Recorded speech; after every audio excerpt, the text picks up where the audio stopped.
Hey, fellow enemies of the path. Rhadamant here. Thank you for tuning in to Starsector Nex Revolution. Episode 17, Attack Plan. So, I have to pick up kind of probably the same missions if they're available. I haven't gotten close enough to see availability. Let's get with the comms rays and see where there's food that I can peddle. Continent, okay.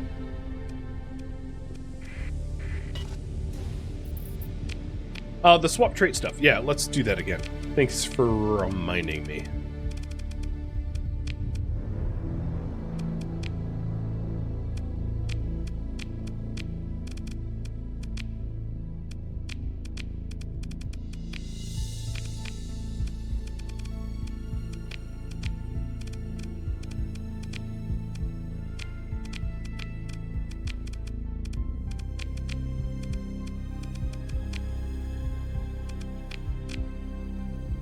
Alright, I think what I'll do is I'll make the decision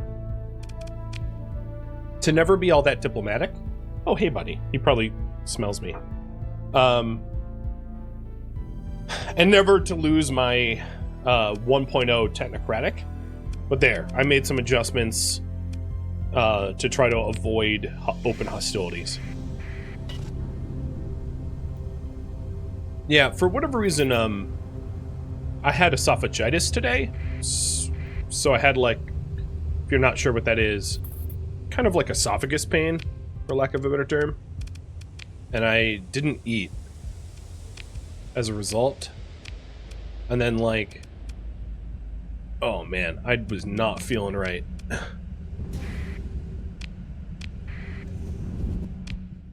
Having not eaten, my body was like, alright, well, you're gonna feel very wrong in a minute. And that was true.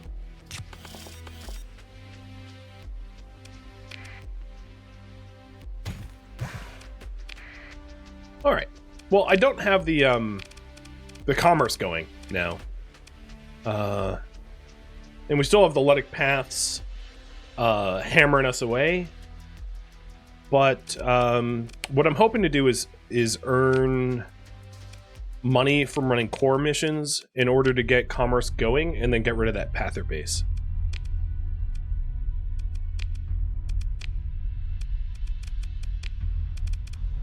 At the moment, there's not enticing missions being offered, so I'm gonna keep flying around a little bit. And yes, we have Kanta's disco ball fusion lamp running. That's one of the reasons why our colony threats are so low. We're only gaining 10 threat from AI core and tech. Well, it's really, I'm not using AI cores, so tech usage from Path, because we already have contest protection. And we can lower it even more if I upgraded the Patrol HQ to a high command, but that doesn't make sense to do on Vortex, because Vortex doesn't, it's not a hot world for a cryo-arithmetic engine. But at some point, once we are on the radar of other factions and we have a higher colony threat, I'm going to want to colonize a planet that can get a high command.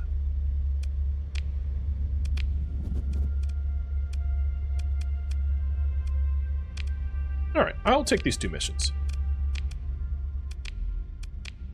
For Hedge and Church, feels real weird. I'm going to fly around a little bit more to see if I can't pick up some better other missions to do. My energy reserves are back up. You have no, what I scarfed while I was off camera,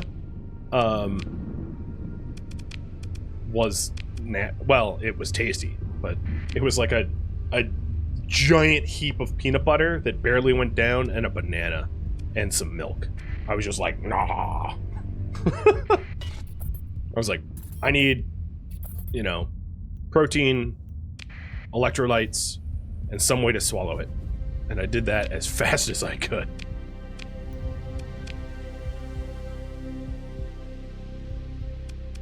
Man, these missions are just not clustering. Ah, and that was withdrawn. The only thing that was in the same area. Yeah, don't take too many missions. I'm not planning on it. I'm trying to take missions that are all, like, clustered together. Oh, really? Official aid between Sindri Dictat and Hegemony. There was a really crude gesture that I could do, but relations were at 100, and then Sindri and Dictat was like, we love you, Hegemony, and they went from 100 to plus 11 to 100. Yeah. Okay, Sindrian, sucking at the teat, clearly. And then my relation improved with Church, which is good, because I don't want open hostilities with them, but... Alright, I'm going to try to pick up one more mission before I depart for this. Let's swing by Strigbor. See if anything in this neck of the woods. Yeah, there we go. Derelict ship and orbital habitat. Okay. So we'll gate to Weaver or Abraxas. Yeah, we'll gate to Abraxas and run northwest.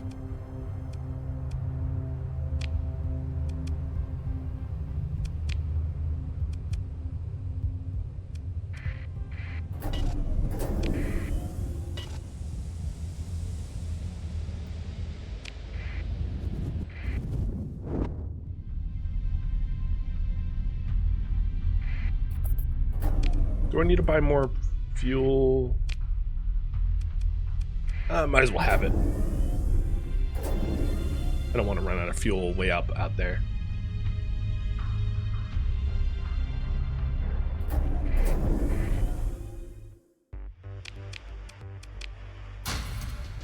That's not fuel.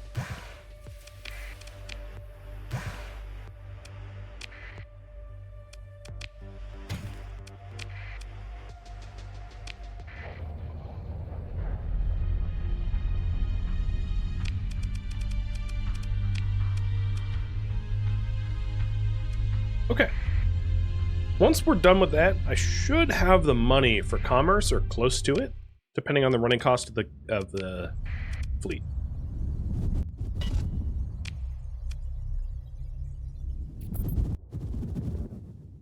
Oh, a little diplomacy blunder between us and Sindrian.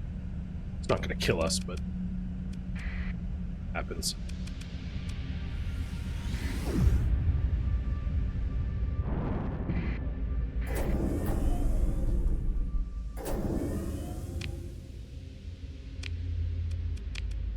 Orbital habitat, orbiting a barren world. Okay. Let's see if I can guess the barren world. I have surveyed Zuan, so I'm assuming I've been to Zuan, so I'm going to go to Lamia. And see if I'm right. It's like a 50-50 guess. Ooh, I think I'm right. Yes. I'm a genus. Maybe I'm a species. I don't know. Alright, well that mission's done.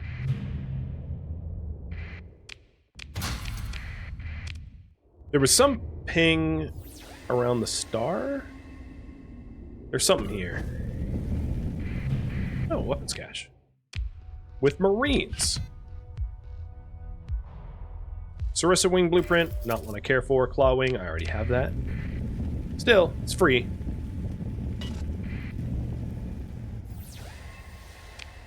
Alright, well this one's done. Done. So what's next? Alpha Frey? For the church.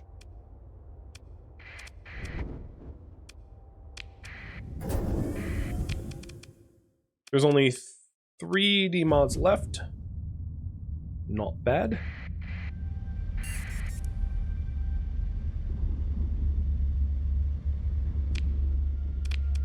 And we're neutral with Hedge, quite inhospitable with Church, and Sindri and Dictat's looking bad as well, but we'll see. I'm glad I have fleet capacity for those Marines. Are they? They are newbie Marines. Okay. I was wondering if they had any experience, but I guess they were marooned out here because they were inexperienced.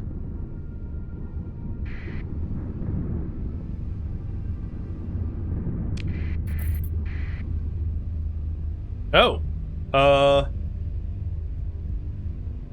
Uh-oh. That's not good. Golden Federation, Church, Diktat, Hegemony declared war against me.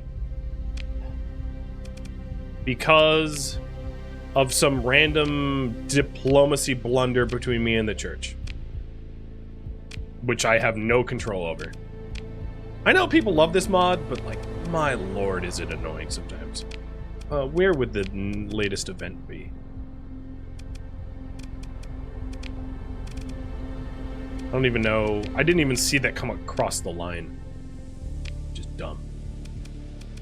But yeah, there it is. Shots fired. There it is. Negative 26 between me and Ludd Church, which I was actively trying to avoid, and then everyone decided to go to war against me for funsies. It might warrant save scumming. I'll ask what I should do, because I know I just did that.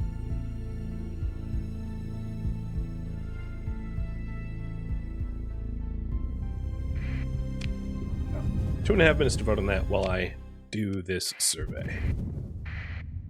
Is it certain death? It's not certain death, but it's near guaranteed death. We'll see what ends up happening. I mean, they might do an invasion fleet where they take my planets and leave me with just a fleet. Back to nearly square zero. I could try to very quickly smooth things over with them to try to avoid that likelihood. But the fact that I got slapped with just like a random negative 26 is just one of those, okay, what the hell was I supposed to do about that? I'm being penalized for something that is not in any way in my control. And then the other thing is, as a result of that, it forces hostilities, obviously, between me and the other factions. So the missions that I'm currently doing aren't effective. I mean, they're paying. I'm getting money, but they're not smoothing any relationship over because we're at war.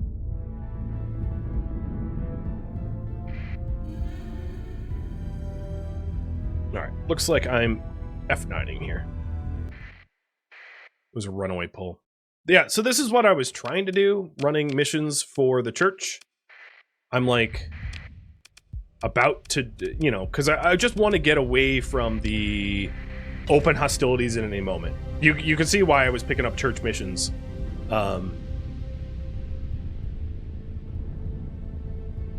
As unpalatable as it is, going below negative 50 and having everyone, because let's be honest, at this point, discounting the independent worlds, which don't declare war in that way, and the pirates, because the pirates and independents don't join, they're not like factions. The only factions that really exist is Diktat, Church, and Hedge. So it would be me versus the galaxy, and I have no fleets. Hey, look at that. It went the other way by 12. I'm gonna save. Oh my god. Now there are ways in the... I think it's in the Lua files that you can modify the speed at which diplomacy shifts one way or another. And I didn't modify those, but like I would highly consider it given how absurd the diplomatic shifts are for Nex's mod. I mean, it's one of those things like maybe if I wasn't streaming, I would consider it fun, but while I'm streaming, I consider it stupid and frustrating. I don't know. What do you guys think? Like, do you agree with me here or do you disagree? I'm trying to think about real life. IRL diplomacy doesn't shift day to day. It doesn't even shift week to week, really. It very rarely will shift week to week. Like, allies kind of remain allies for potentially decades before things shift. So the fact that, like, every week alliances and wars are declared, like, the people living in the core worlds probably have diplomatic whiplash on a daily basis, because it's like, wait, we're at war with who now today? Like, yesterday we were at peace with them. It makes no sense. It's too volatile. It's so volatile.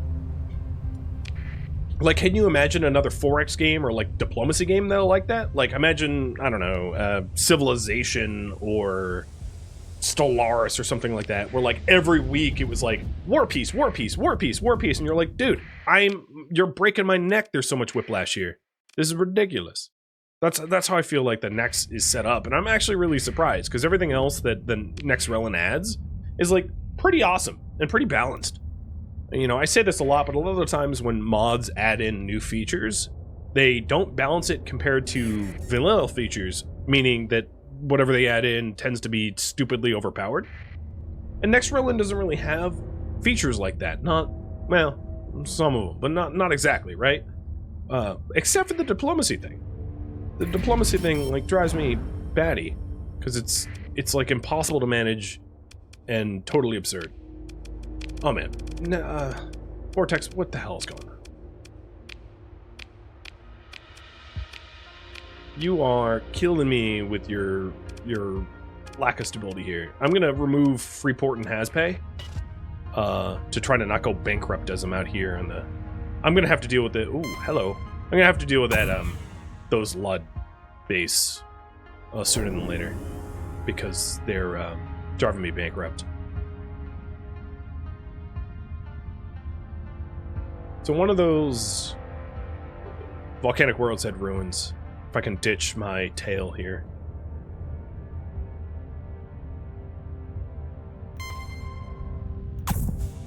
It might actually be kind of difficult to survey the thing I was asked to survey unless I draw them away, trans-jump out, trans-jump in, and drop in on the gravity well. So I'm going to try to do that.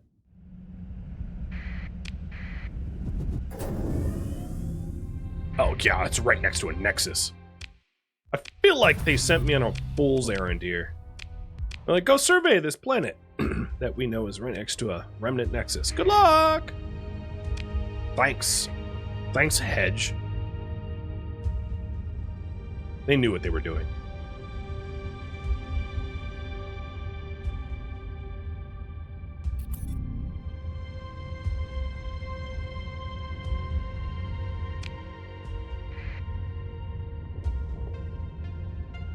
See if I can't swing by that Nova Sidonia.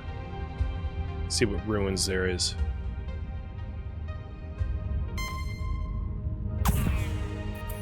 Nope.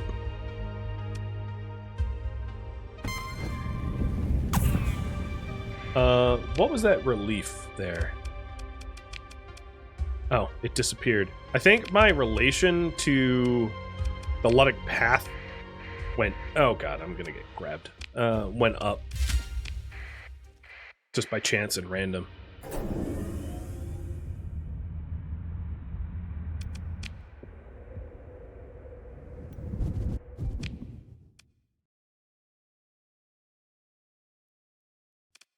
Alright, last mission is what? A derelict ship, and it is orbiting a gas giant, so that should be easy to find.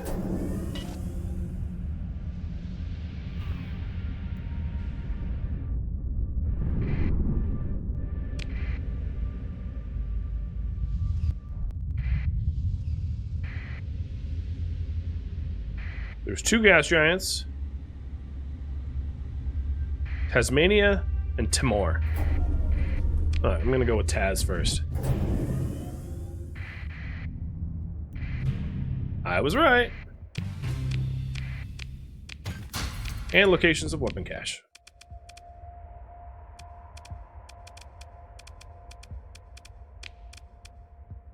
Oh, and there's a gate in this system. So the weapon cache is in Pontus. Alright, cool. There is a desert world that we might want to check out as well. Who's here? We're in the middle of nowhere.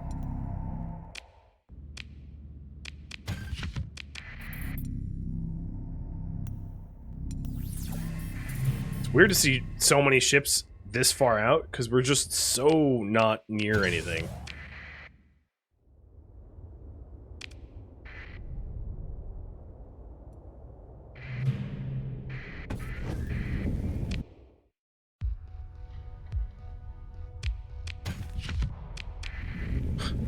That dram had a funny ship name. Tachyon and on. Okay.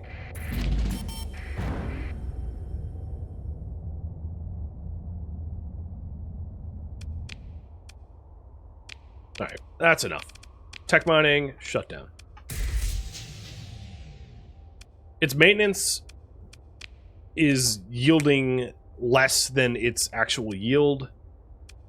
And all it's serving to do is drive up my colony threat. Because it adds tech use. So I went from +10 to +7. I just got tired of it. It's like, yeah, alright, we mined the tech and we got 7 fuel. It's like, excuse you? That ain't really much. Speaking of ruins, here's another one. Synchrotron core. Nice! I don't believe I have one of those. It's obviously ideal for gas giants for fuel production, or planets that have no atmosphere for fuel production, if you can find those. But not a bad find at all.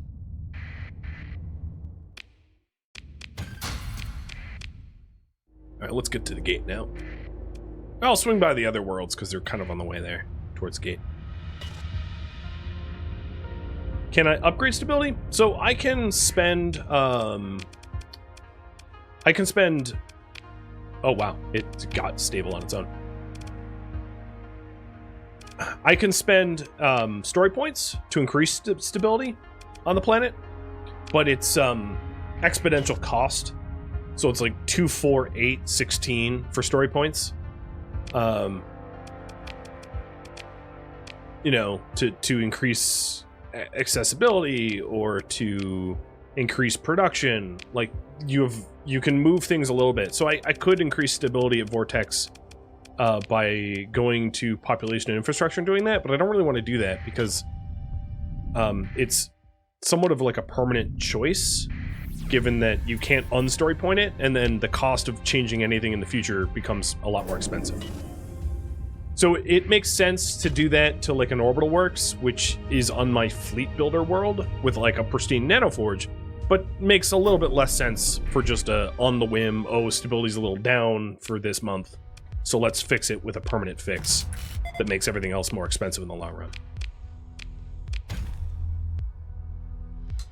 I think that's my 4th corrupted nanoforge, maybe 3rd. I've got a lot of those now. I mean, it's awesome, but at some point it's like, cool, we have another one. That's a lot of ore. And then we have a gamma core. Oh, I leveled up. Let's see. I want to get field modulation back. I like that a lot. Very happy I swung by these planets.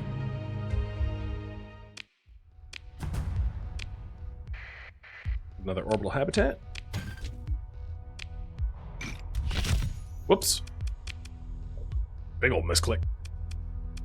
Alright, what is least expensive? Metals.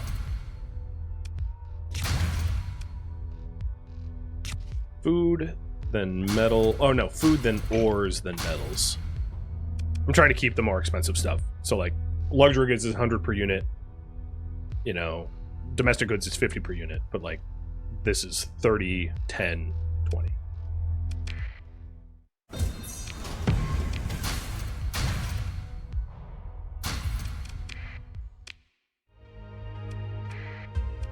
Given that all of these worlds have been super spicy, I'm gonna detour to check out the remaining 3 worlds here, because like they've had ruins quite a lot.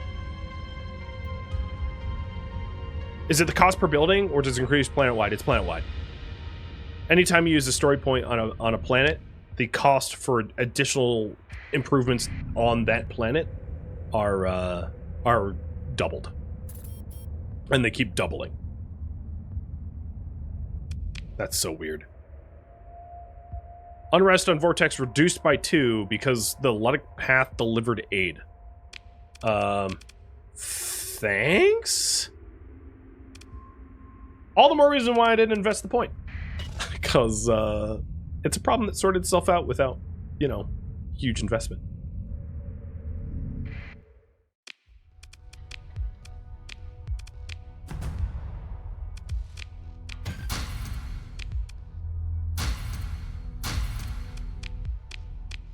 Now, this solar system has no more secrets, so we can leave.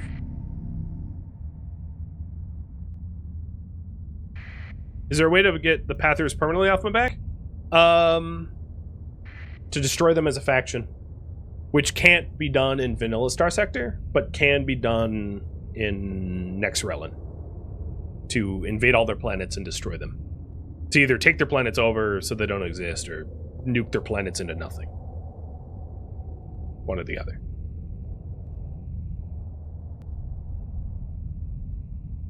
Is it worth coming back for the loot? No. The fuel cost alone would put me in the red. So what do I have? I have mostly domestic goods. Probably sell those at Kanta. Kanta's Den usually needs luxury and domestic goods. Well, not luxury. Sometimes they steal a lot of luxury goods. But domestic goods tend to be good at Kanta. Let's see. Is there any shortages? Reinhardt. Wow. No one's paying good money for this. No, there really isn't a good place to sell this stuff. But the volatiles is what I have the most of, and they sell for the biggest, or the highest price, and they sell most at Continent.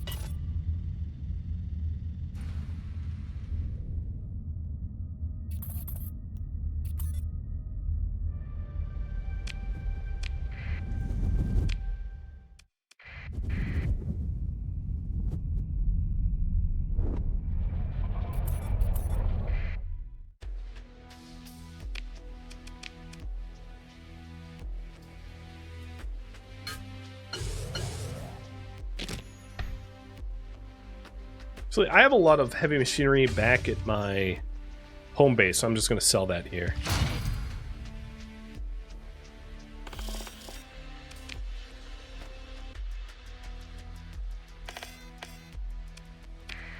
All right, we have enough for commerce.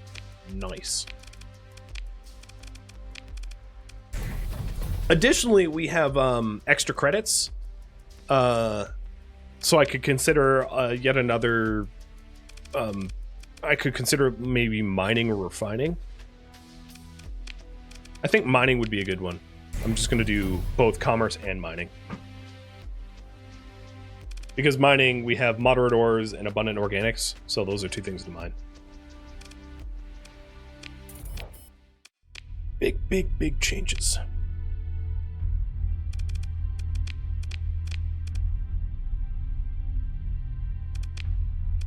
I still don't know the... Oh, yeah, I do. So Braxy is home to the Ludd Path base. What to do next? Destroy Pather base. Continue running missions for profit. Or other viewer suggestions.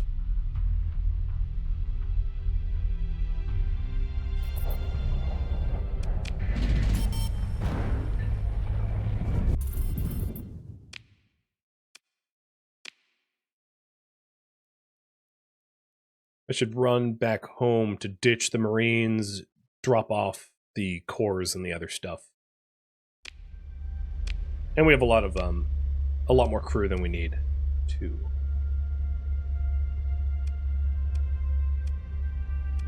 I must say, it is rather annoying that there are no gravity well stars for slip surging easily available within. I mean, there's Bell, I guess, but...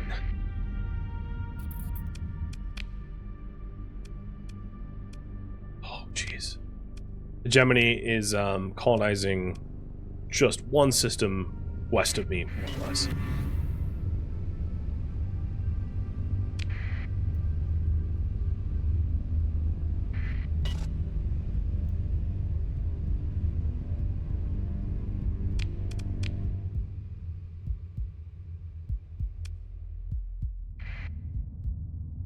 My rep with hedge dropped by like 20 or something.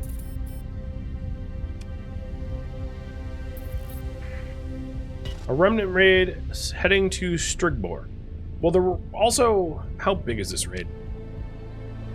Strong, 4 fleets, assembled and arriving in 50 days. So there might be salvage to be worth going to at Strigbor in August or early September of 213.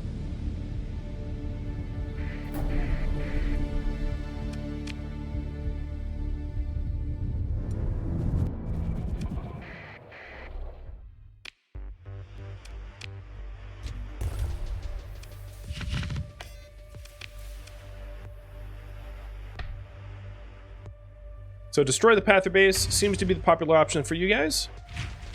All right. What's funny is I don't have active cells anymore. I mean, I think... Well, I'll just destroy them anyway. But... they've been harassing me. It's worth it. You guys voted on it. So I'm going to take the less demodded Onslaught. Compromised armor, faulty automated systems versus unreliable subsystem, life support, armor, and engines. So we'll take that one. Probably only just need the one. I'll also take a Dominator. And leave behind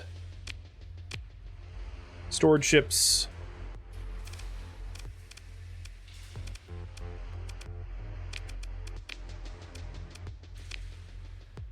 We are about 800 undercrewed.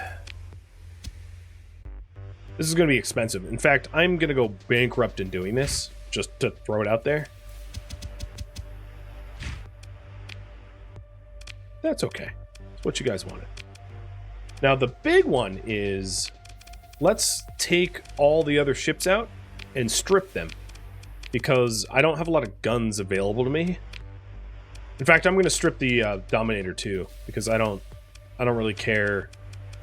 Mostly, we're going to be blowing up the base with the Onslaught, I suspect. The Onslaught does have one advantage in that it has built-in guns. It has the built-in thermal pulse cannons, which can do the brunt of the work.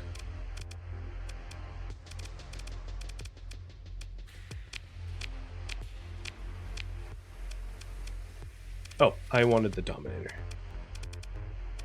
Dominator's a good wingman. So let's refit. And while we're at it, there will be a raffle timer for these two ships. Onslaught first, then Dominator. Is this game worth buying?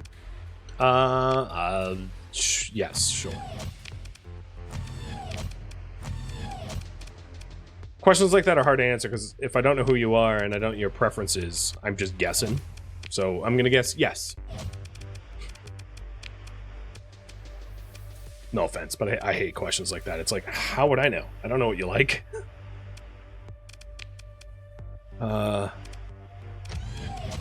Actually, this Dominator is not going to be terrible. 2 Devastator cannons to take fighters and stuff off of us. Mjolnir in the front with hypervelocity drivers.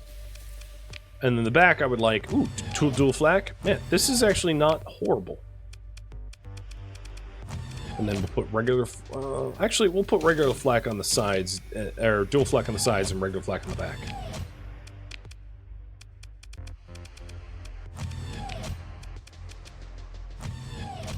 And these medium points... I'll do more hypervelocity drivers. Basically, tons of anti-shield to be able to shred shields everywhere. And then the rest of these small points be Vulcan point defense. I have a lot of point defense on this ship. Tons of it, right? You have Devastator cannons, which are kind of like anti-fighter point defense. We've got flak cannons and Vulcan cannons. So this thing is just like nothing should be able to get through it. Reduces the ordnance points cost of large ballistic weapons by 10. Cool. Well, we installed those. As far as missiles go, I'm not really sure I'm going to add any. But let's also consider some build-ins. So, oh, and Kadath, thanks for gifting out a sub. So this thing moves at 7. So I'm probably going to do a built-in AUG drive. Because I hate moving slow. Especially when you're in the underdog, your move speed is essentially your survivability. Being able to outmaneuver enemies, so... auxiliary thrusters would be wonderful, so that I can actually turn and face the things I want to fight. And then be able to move a little bit faster, unstable injector.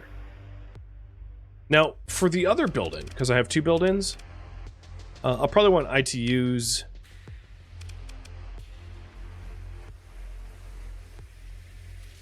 I don't think I care about the S mod for built-in auxiliary thrusters. A little bit extra speed boost and like double turn rate on 0 flux isn't going to make or break or anything. Now what I could do is add heavy armor and build that in for maneuverability of 25%. Oh no, that's mod penalty. I read that backwards. What could I do? What about armored weapon mounts? Increase the fire rate of all non-missile weapons by 10%. That might be a good build-in for this ship. Alternatively, I could just hold off on building anything in until I have a better idea of how this ship will fit into my fleet.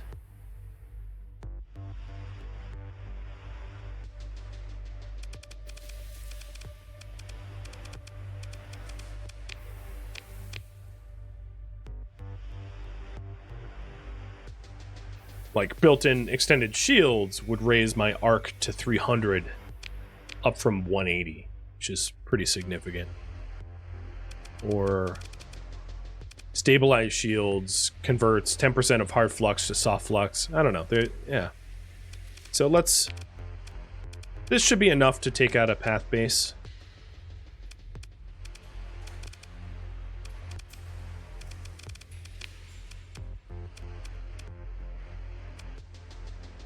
I hope. So we'll go with this. That's my ship. All right, Dominator, your turn. And 30 seconds on the raffle timer, by the way.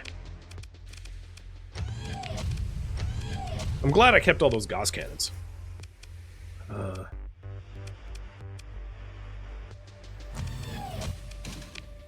Assault chain guns are going to be heavily underutilized because of the range versus the Gauss cannon, so I won't put those in. Yeah, we're down to the dregs here as far as like what I can outfit this thing with, which I knew was going to happen, but I'm just not at a port that that has access to like weapons. So a bunch of dual LMGs. I also need to do weapon groups. I know. Let's see. What missiles to put on here? I have 3 procs charge launchers, so I'll just do that. Keep it simple.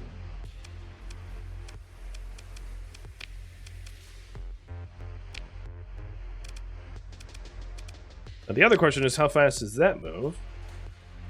All right, let's put field drives in here too. Not building it in though. I don't love the way this is designed, but it's good enough.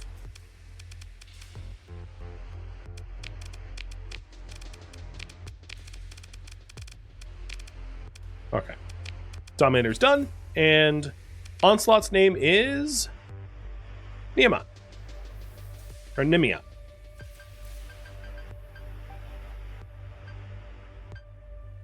This is the next battleship. That's right. Weapon groups. Thermals on 1. Hypervelocity on 2.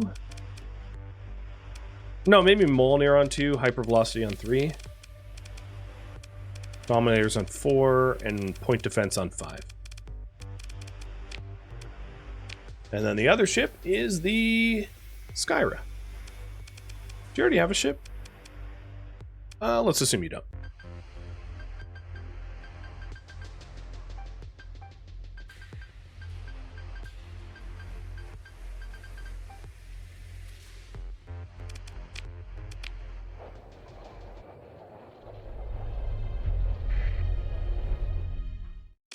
Okay, we are good to ride. I am hoping that the removal of the mods makes my fleet even better on the way over.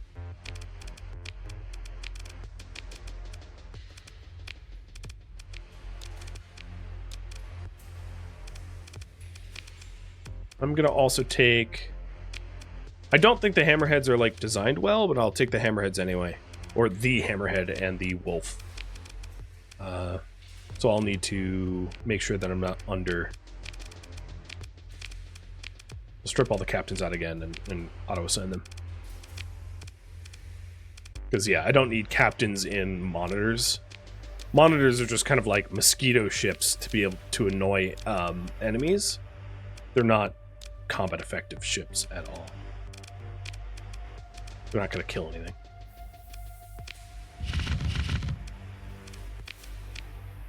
So I need to be over... Oh, 70 and 76. That's a number most Americans know. So I'll go a little bit over it. Withdraw some fuel. I am so going to be bankrupt at the end of this month.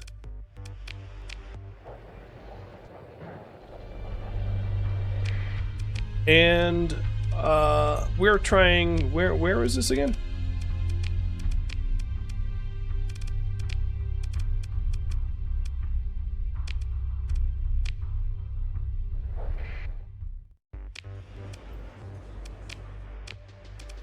I had the location. What screen was that?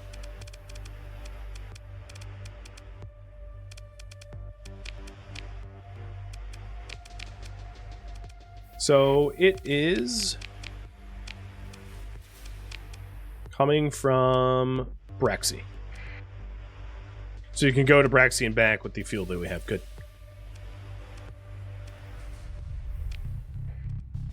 Thank you for tuning in to Starsector Nex Revolution, which originally streamed live on Twitch May 9th. If you have any feedback or questions for me, let me know in the comments below. If you'd like to catch a live stream of mine, Rhadamant.com has my stream schedule and countdown timers to upcoming streams.